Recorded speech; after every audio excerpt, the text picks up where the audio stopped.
Yes, sir. So you mentioned the death of the American Wall. Yeah. What's your thoughts of it equaling the death of the American downtown? That's a really interesting question. I think downtowns are something that people aspire to because of the history and things of that nature. If you think about any great city you've been to, a lot of times what you think about is the downtown area.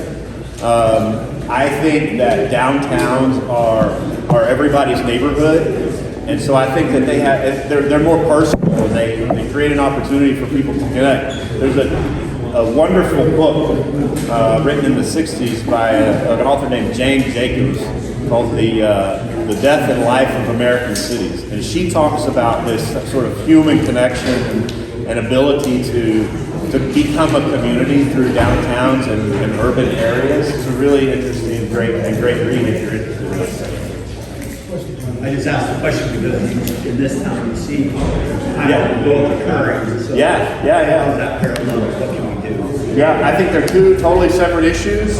I think you've got a wonderful little downtown area that seems to be doing pretty good. Could be a little better in terms of the number of businesses and people that are utilizing them. But I think your markets for what you're working to attract out on the interstate versus what happens in downtown are two completely different things.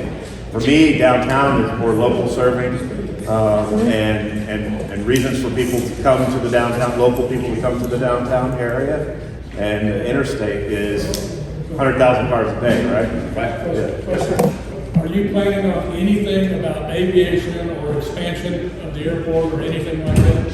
I am not addressing or haven't talked about much of that. I've heard about plans to expand the.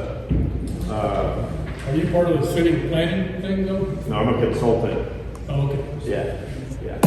I understand that there has been a lot of conversations about expanding the airport. I don't know where those are, and that is not something that I'm in charge of looking at. Right. So as a consultant, what would you think about it?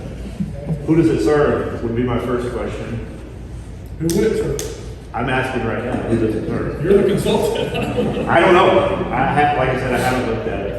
You know, if you're looking to I mean, do most cities have airports that they expand from time to time, or anything like that?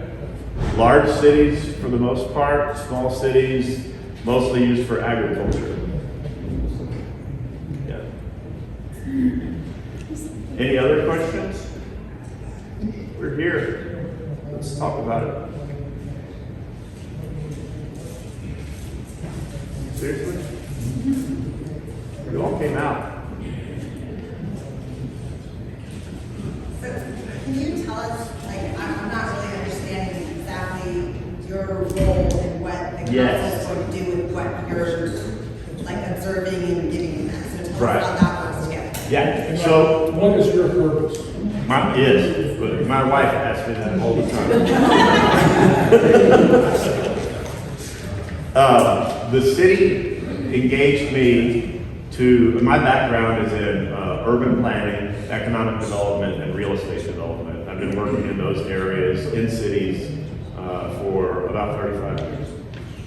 The city of Hillsboro engaged me to start to have conversations with this community in preparation for the comprehensive planning process.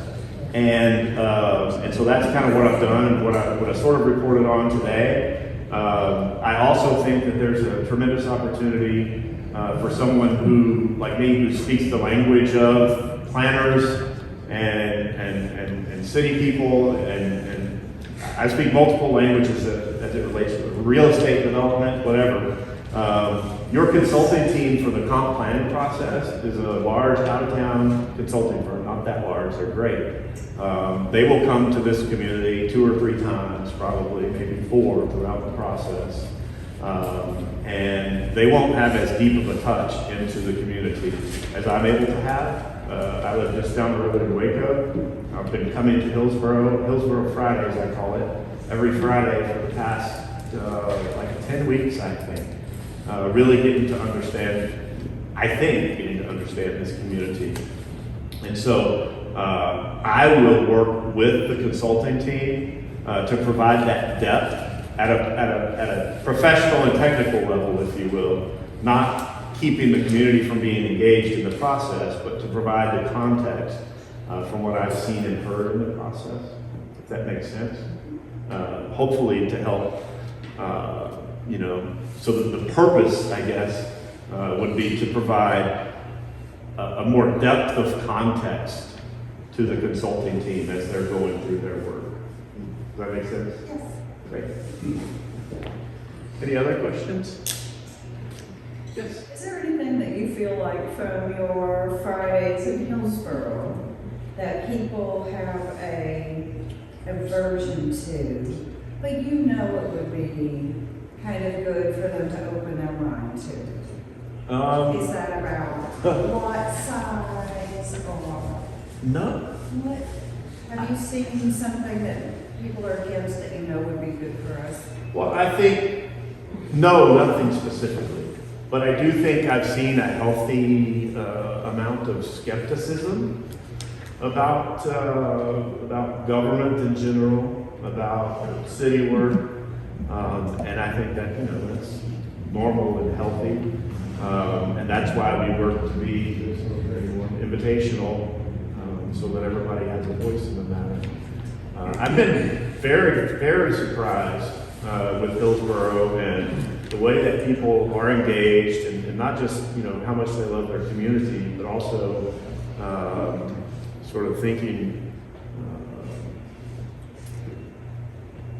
in a long-term way about securing a strong future for the community. But I haven't heard anything specific. And again, my job isn't to sort of issue those sort of value statements. My job is to listen and take it in and reflect, because the only way a plan can be successful is if people see themselves in it and it represents them, not me. Is there any group of businesses or anything like this that would enhance a city's, or industries that would enhance a city's well-being? Any group of businesses, well, Industries, yeah. I mean, given, certain types of industries? sure, this is just my opinion. I think that where Hillsboro is geographically situated sets it up well for logistics businesses. I also think there's an opportunity to pursue more higher paying jobs in this community, more kind of professional jobs. As I mentioned, people are working remotely and making decisions on where they want to be rather than where their job is. And so creating a place where people want to be can help with that. But you're also seeing all up and down the I-35 corridor, not necessarily corporate headquarters, but back office types of ventures, accounting and things of that nature. That could be a good fit for a place like Hillsboro as people are commuting. What about safety training group or companies, like a firearms training facility, or what do we call those, a gun range? Yeah. Or something like that? Does Hillsboro have one of those? I have no idea. No idea.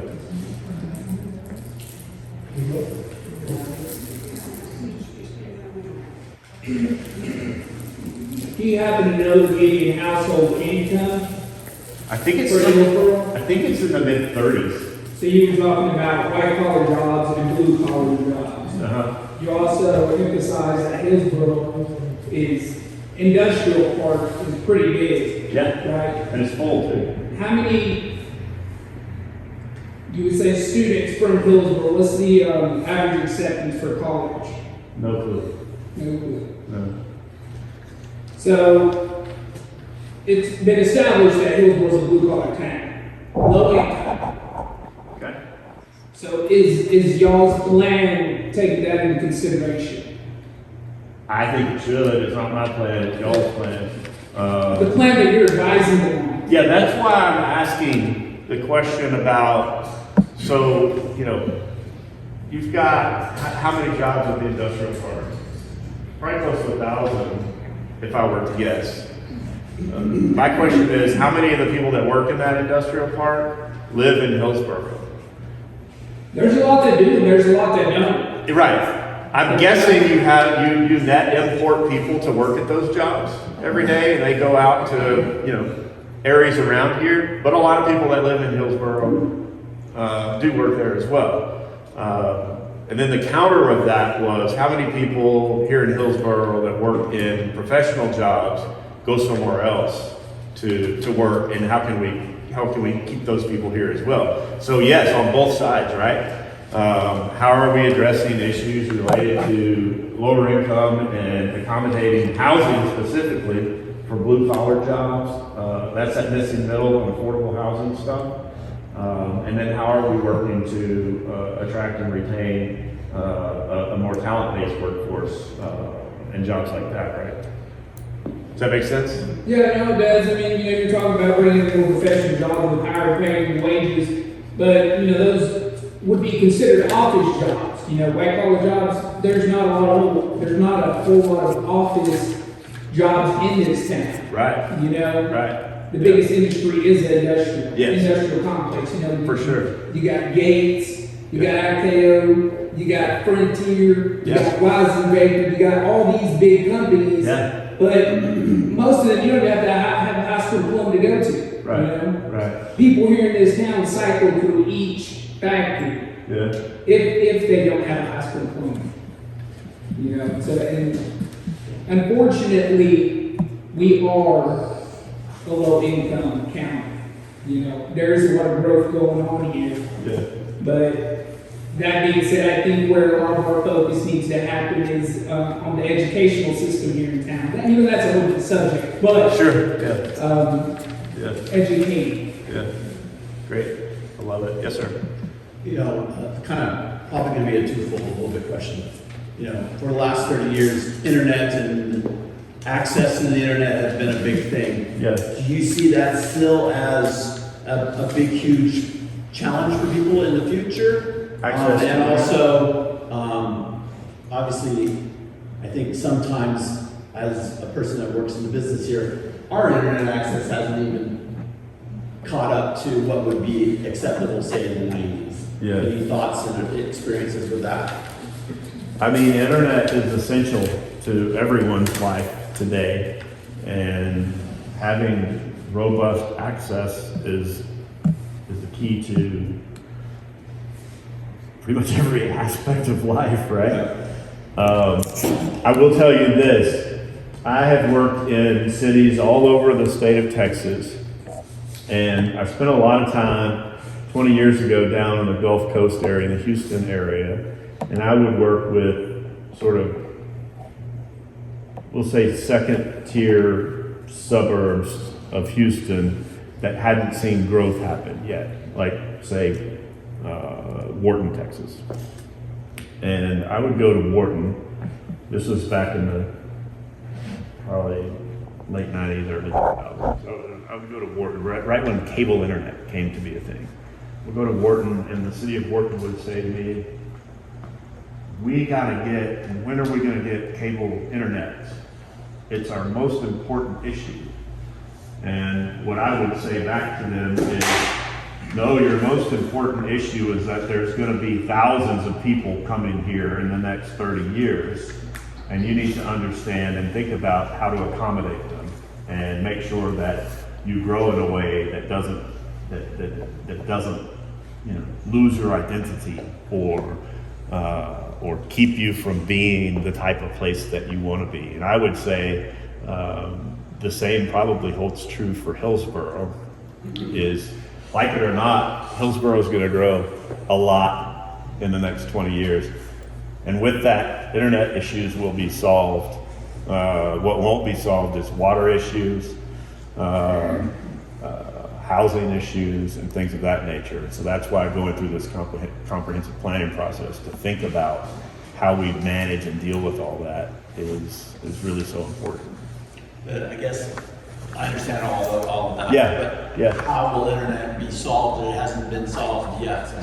I mean, You're seeing a lot of movement on satellite internet right now.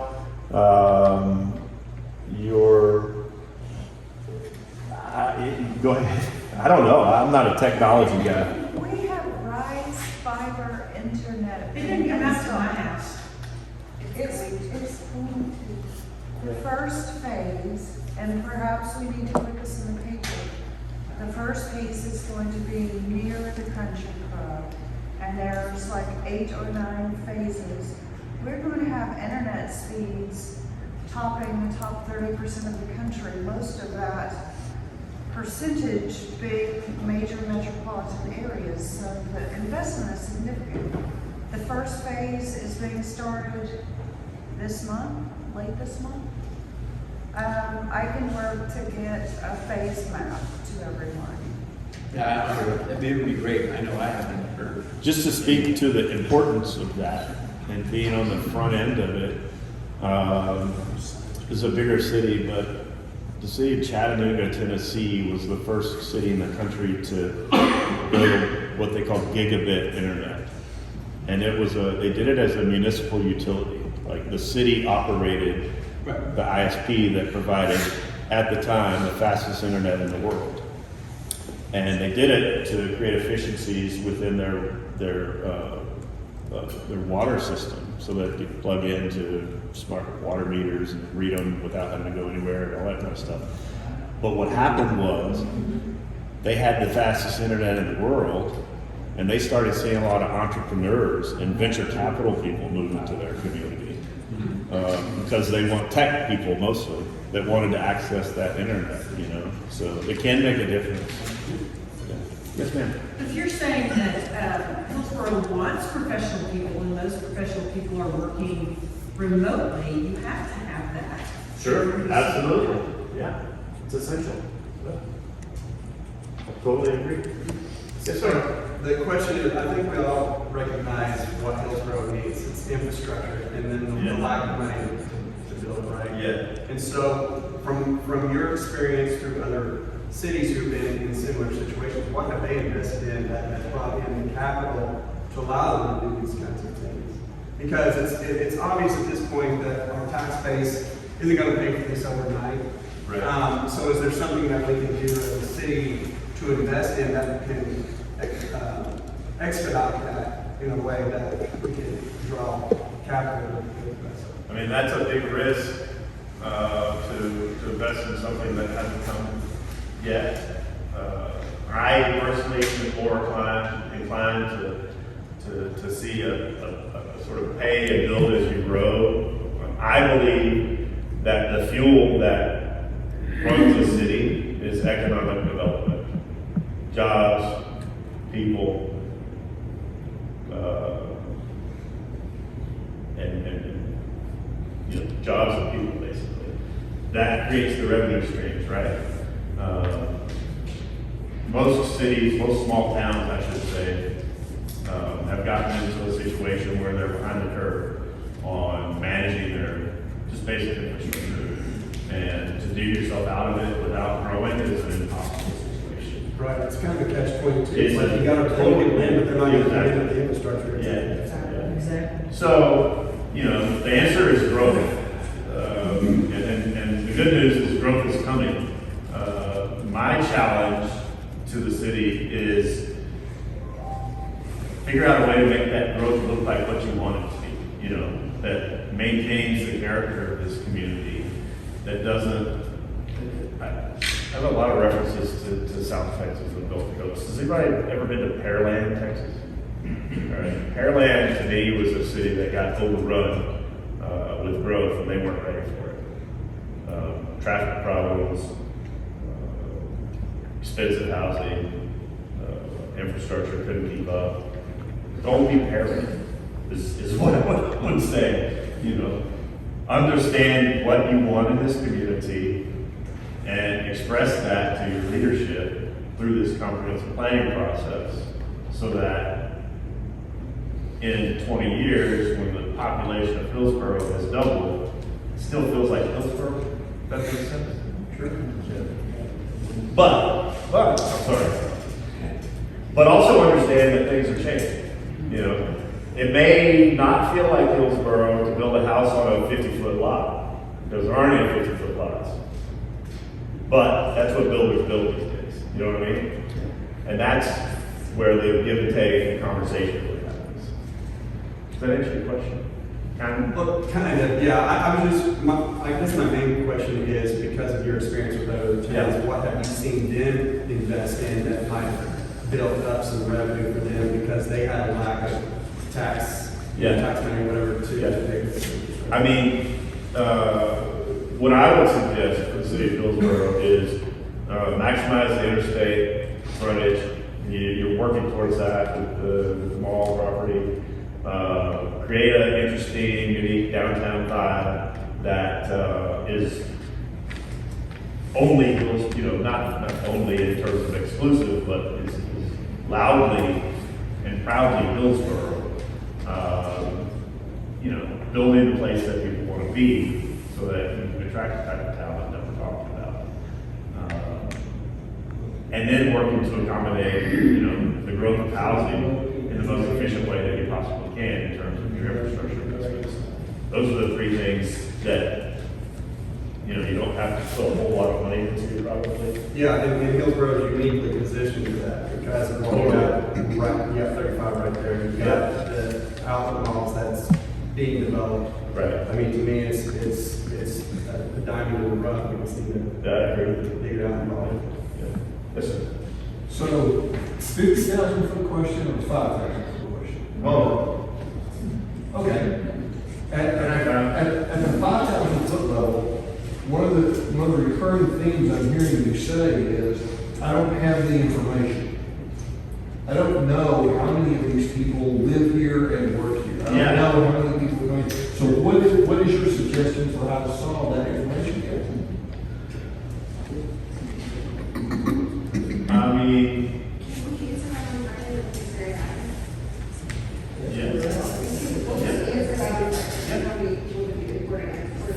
the data's out there. So we'll answer, we'll give you the answer out right. So at the 50,000 foot level, I know you're very familiar with Main Street. Sure. I know you're very familiar with work economic development. Are there other programs similar to those that we should be involved in or not? I mean, if you're not a part of the member of the Texas Downtown Association, we should be. Are you? Yeah. Yes. That's a great organization. Other than that, I think you're doing all right. You know, I just think it hasn't gotten there yet. Growth. You know, I talked to a group of people not too long ago, and they said, we've been hearing this, or many people that I've talked to, said, we've been hearing this for 30 years. Hillsboro's going to grow, it's going to grow, and it hasn't happened. Things are different. Things are different today. It's going to happen. It definitely is going to happen. Yes, sir. What are some strategies to keep that growth from overwhelming the community? See that so much. Yeah, make sure you can pay for it. I know that your city is looking at impact fees. Is that right, Allison? Yes.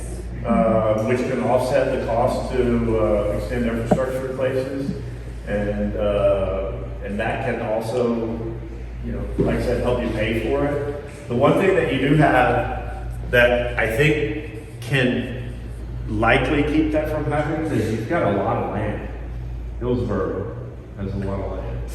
In the city and in the ETJ. So you've got a lot of room for growth. So I don't know about necessarily being overwhelmed, other than sort of intangible things, you know, like the vibe, I guess, if you will. It seems like so many cities have this perception that, you know, all growth is good. We want to attract, we want to Yeah. grow, we want to grow.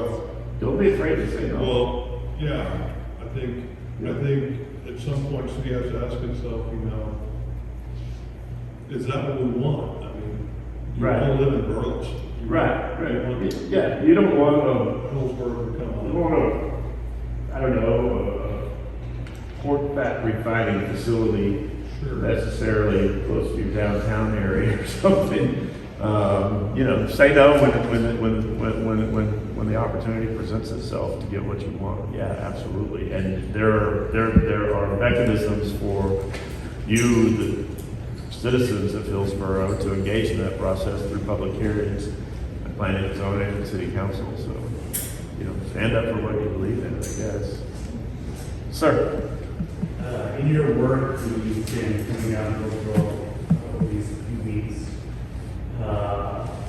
in what ways have you or the other groups of the city engaged like the different age groups or other black and brown communities, different demographics in terms of getting a voice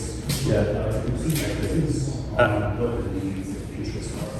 I have tried to talk to as many different demographic types, I guess, as I can. I personally see, it seems to me that there's doesn't seem to be a whole lot of participation from the minority communities in Hillsboro, and I don't know if that is. Well, I don't think it's by design. So I know Megan, and I know she's like crazy transparent about trying to get people here. I think that there is a lot of work to do. What are the demographics of Hillsboro? I don't know. Yeah. I don't know what you're on. Yeah. I don't know, but I do. I get a sense that there are voices that aren't being heard in this community, and this is my personal belief is that, again, being invitational, everybody needs to feel like they're invited to the party, you know, and whatever you can do as a city to make that better is going to make you a stronger city, right? So I don't think I've really answered your question. I mean, I've talked to people, but there's not enough of that happening in this community, if I may be perfectly frank. No, I was just curious to Yeah. understand. Yeah. I had a separate question, not related to that. Yeah. But I know infrastructure improvements are big, water in particular because of lack of water in the future, right? Yeah. But outside of that particular infrastructure, did you consult or provide any feedback on like backup power or energy resiliency for a community of this size? I mean, it's not maybe as big of a deal in terms of other things, but wind and solar and things of that, battery backup, different programs that are out there that maybe won't be around as long in the next few years, but just as far as providing another level of resiliency to a community that might be cut off from the rate of something were to happen. So let's take that at a 5,000 foot and a 50,000 foot level. Keeping in theme. At a 5,000 foot level, I know, and I would imagine, there was a bunch of money coming out after COVID and after the great freeze of whatever it was a few years ago, for cities to improve their backup resiliency at their police and fire stations and things of that nature.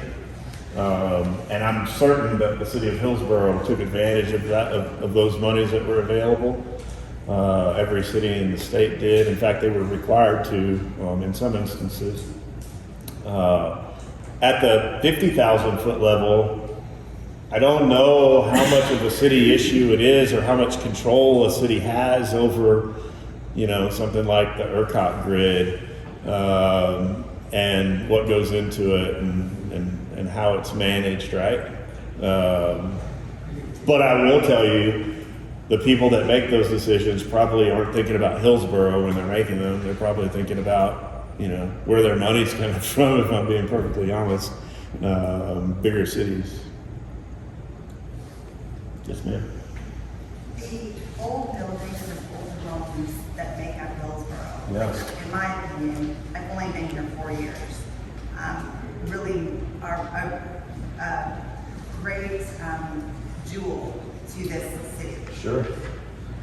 What suggestions do you have for bringing in people that want to embrace that history and have the money to restore? Because a lot of these buildings and homes are just falling into disrepair and they're being demolished because they're just so bad. Yeah. So how do we get people in here to invest before it gets to that point? And I think that goes like right to the core of this idea of placemaking, you know, creating a community that people want to be will attract all types of people. I don't think there are necessarily any specific strategies that you can go out and say, you know, unless you're going to get by it and give it away, which some cities have done, to people to move into some buildings or houses.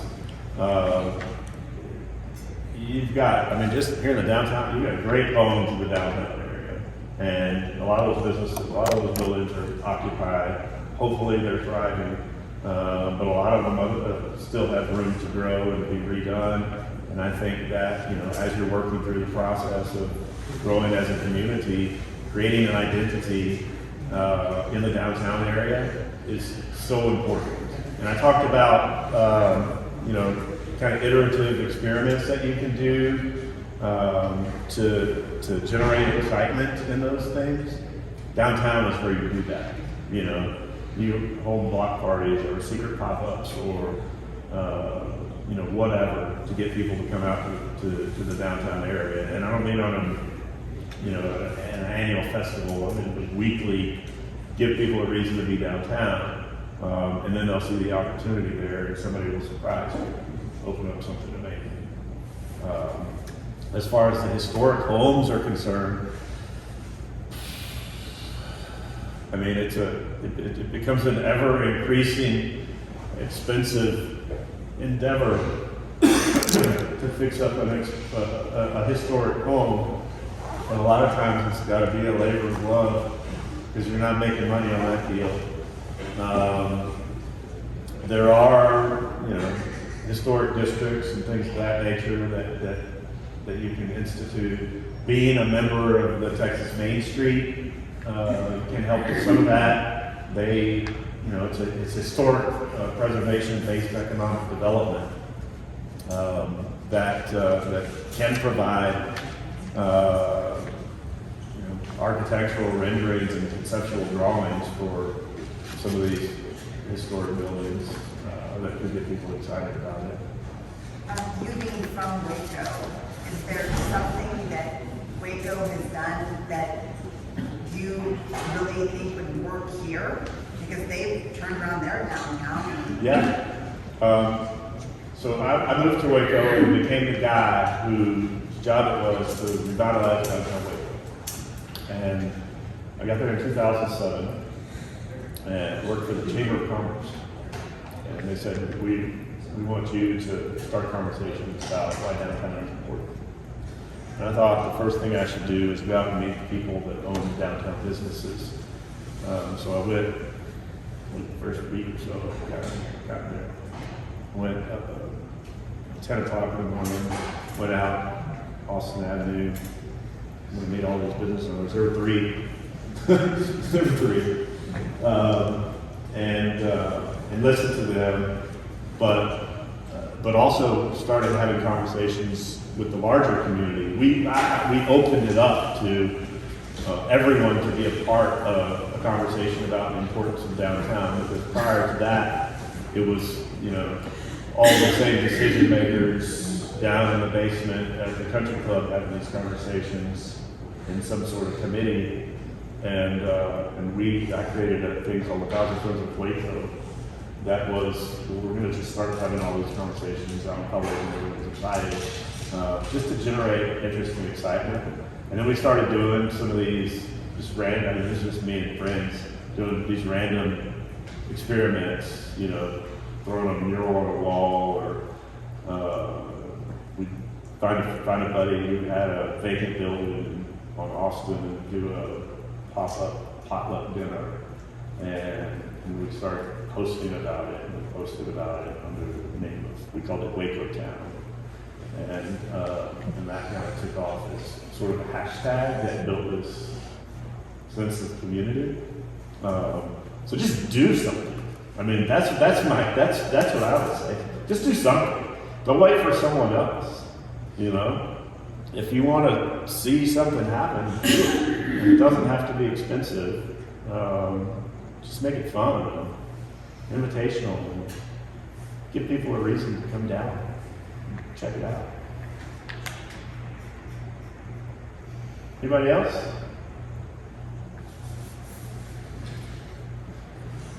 I just want to say that I'm impressed with the turnout here. Yeah. And that it could be bigger if we just kind of tell our friends and family once these things happen, you know. Absolutely. Before I came out, I just threw a text to like 6 or so people, said, hey, anybody coming out? Yeah. This, that, or the other. Because a lot of people will forget, you know, like, well, I want to go, but then they, you know, they get bogged down in life and forget, and it's like, oh, it's an hour away. I can change things around and do everything. Yeah, I mean, it just takes really one or two people to ask the right question to get the, you know, like you're saying, just to get the wheels turning, just, you know, squirt a little WD-40 in that gear and just get it moving a little bit. That's the answer to your question. Is I've been involved in a whole lot of things that have happened in downtown Waco, and the way that it happens is because me or somebody else just throws a crazy idea out there, and then somebody else, and we keep talking about it until somebody else starts talking about it, and then 5 years later, you know, it's not yet tomorrow, but 5 years later, good things are happening. Right? The more people engage in the conversation, the better things will, I mean, faster and better things will happen. Yeah, just to piggyback off of this gentleman here, you know, talking about, well, you know, where do we don't want to grow too fast or whatever, or we don't want to lose our identity. So it's like, we need to gather more people here so that everybody is really more committed, you know, they got a dog in the race, their voice is being heard. Well, we can't hear your voice if you don't come out here and speak it, so. Absolutely, everybody involved. You know, you talk about growth, the rural areas are growing sizably. Yeah. Here in the county? Yes, Yeah. especially the north part of the county. Uh-huh. People are moving in every week. Oh, really? Yes. Oh, wow. Where are they getting their water? Some of them are digging a well, some of them are close to a system that they can get home. There's a lot of people. When you drive and look at where it was 2 or 3 years ago Yeah. and today, Yeah. you've had sizable growth. Yeah. Okay. Yes, sir. You mentioned a seemingly lack of involvement by minority demographics Yeah. in the community. How common would you say familial amenities are to produce an effective change in that area? Say that again? You mentioned a lack of Yeah. involvement from minority demographics Yeah. in the community. Yeah. How important would you say familial amenities are within a city to produce an effective change, to get, you know, those outliers involved? What is it? What do you mean by familial amenities? Well, okay, so we don't have businesses like bowling, movie theaters, things Okay, like that. yeah. We have a city Yeah. park, Yeah. you know, but it's Like things not that related. Yeah. Yeah. We have our baseball park, close park, that's also kind of out of the way. Yeah. So how important is that to bring a community closer together, to get more people involved, more people conversing with each other, just to produce the kind of change we want to see? I mean, I think it's super important to, if you want to see that kind of change, you have to have people interacting with each other. Whether it's at a bowling alley or a city council meeting or whatever.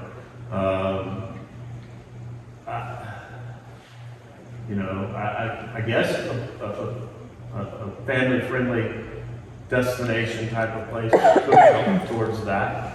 I want to see, or I think it would be helpful to see an effort by the community to say, everybody's invited, you know, like downtown. I've heard some people don't come downtown because they don't feel like it's for them. Yeah. why is that, and how do we change it? Because that's not what we want, or that's not what I want. So my wife is an immigrant. She's a citizen now. They moved here when she was in her, her parents, her immediate family, have all recently become citizens or have recently acquired a green card. Now, they get together a lot. Yeah. I mean, a whole lot, right? To the point where I'm just like, man, I should stay home. Leave me out of it. But they don't. My wife does try to get involved as far as going downtown, doing, like the coffee fair, whatever we have. But her family, not so much. So I guess my next question would be, or my idea would be, how about more culturally based events? Sure. To try and widen them out. Yeah. That help people learn about each other's backgrounds, kind of break down those things that are inhibiting us from getting together. Yeah, totally. Probably one of the biggest events that happens in downtown Waco these days is the Dia de los Muertos. And it brings tons of people out, and it's awesome, and it's all kinds of people. And I think that's been really wonderful. I also think that there's, a generational aspect to places that people go and things that people do. I used to talk, talking to people about downtown Waco in the early days, I would talk to any group, anybody, old lady book clubs or whatever, anything. And every time I would go talk to a group of older people, they would basically say, "Oh, I'm not going downtown because either if I can find a parking spot, I'd probably get murdered." Not in those words, but you know what I mean.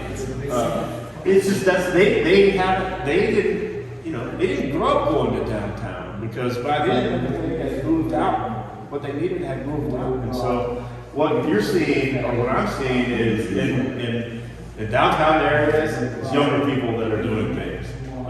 In downtown Waco, it was a bunch of young people that were buying buildings for little or nothing and fixing them up because they didn't know any better.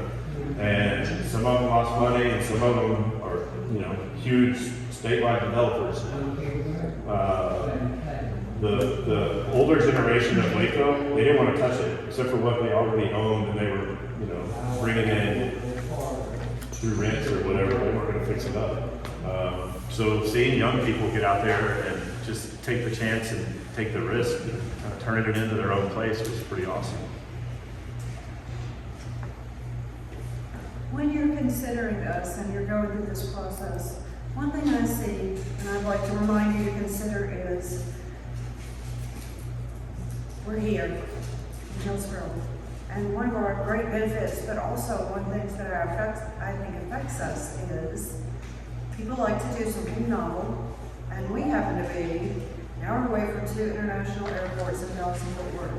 We're 30 minutes away from Waxahachie, Waco, Cleveland, those things. So when we're placemaking and thinking about what we can do, it's different. You also have to remember, a lot of people want to go out of town for a date, or do something novel.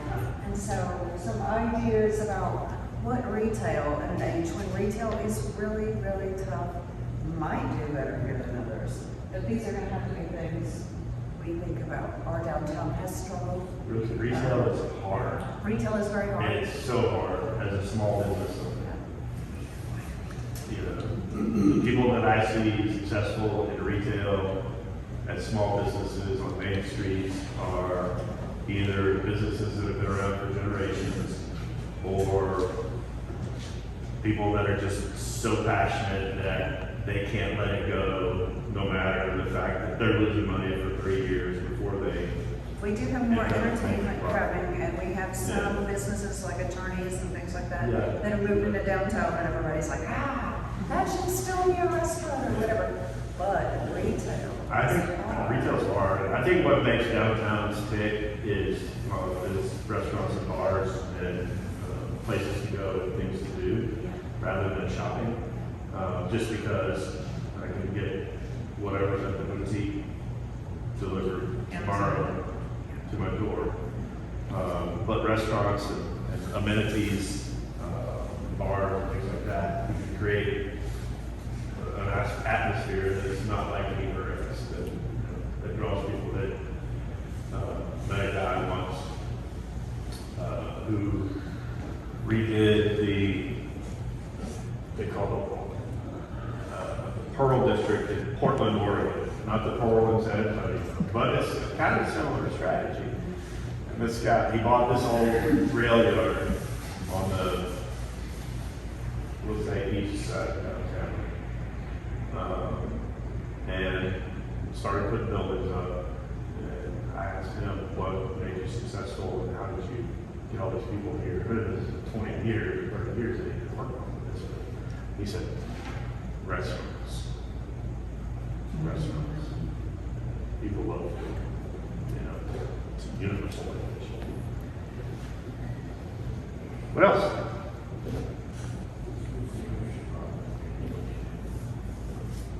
Yes, sir. Were there any suggestions on outdoor recreation space, given the amount of land that we have, or anything to do outside outdoors? I know we have at least two parks. Yeah. City park. Yeah.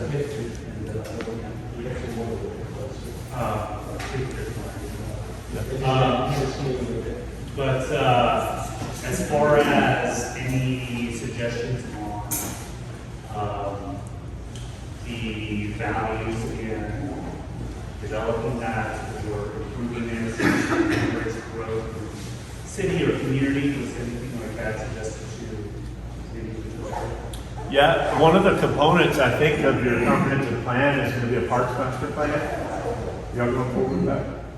Depends on funding. Depends on funding, but in the RFP that the consulting team, responded to and won, there's an adult in the contract that calls for a parks master plan, looking at existing parks, future parks. I know y'all have the huge park out here with Little League and all that kind of stuff that evidently is used a whole lot, but it's also in a floodplain, so it kind of goes underwater a lot.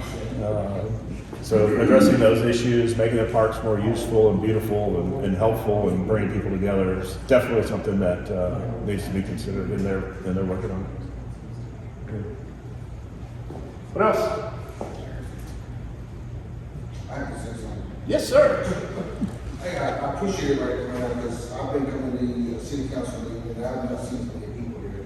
It's a refreshing feeling that you got so many people that's want to meet and care about the community and want to see growth and all that stuff.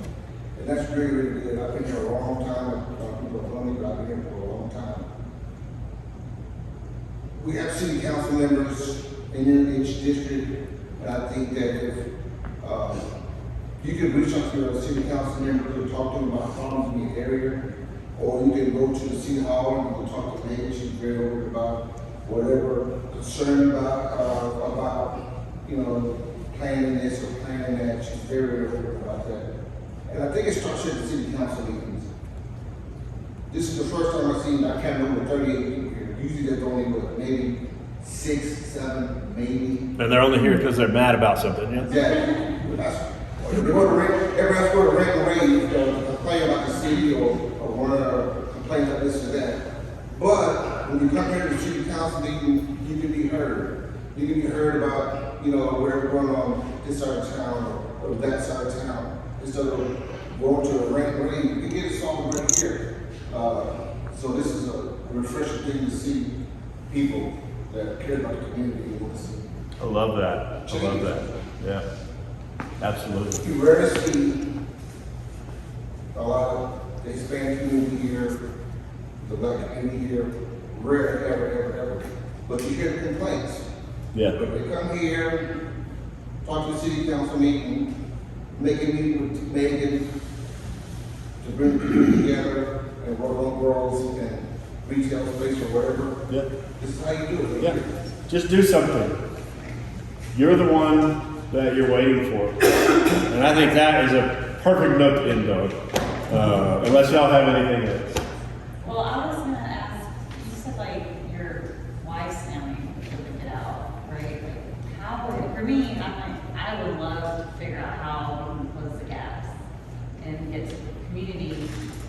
and reach out to people to bring them out to get more involved. Like, what do you think, other than like doing an event focused in what they're interested in, like how would we get out to them, just day to day, and like have those conversations?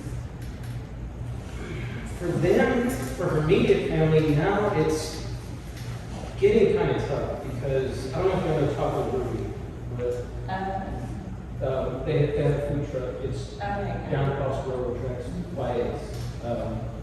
So they're doing that typically Tuesday through Sunday. They're focused on that. Her older brother is focused on his business, which I think it's reached to a national level now. And so he's busy with that a lot. So for them, specifically, that's been tough. But for that community, what I've seen, because I didn't grow up, that's not what I grew up in. That's not the environment. Like I said, they're really, really big on family. And every week, without fail, they're all getting together, even if it's over there at the taco shop, right? They're getting together. It's music, it's food, or some alcohol, things like that. I know that, they grew up in Mexico, so they would have different, like he said, Dia de los Muertos, different things like that, different celebrations like that. If they took place here, you might actually draw people out for this event. Right. And you might learn something new, you might make a new best friend, I don't know. So they would be able to speak better to that than I would, but I would start there with simple things. Just trying to get them together as a family. Yeah. Familial events will draw them for sure. Cool. Well, appreciate y'all coming out and having a chat. It's important, it's the only way you get what you want. And I think y'all are headed in the right direction, so thank you guys.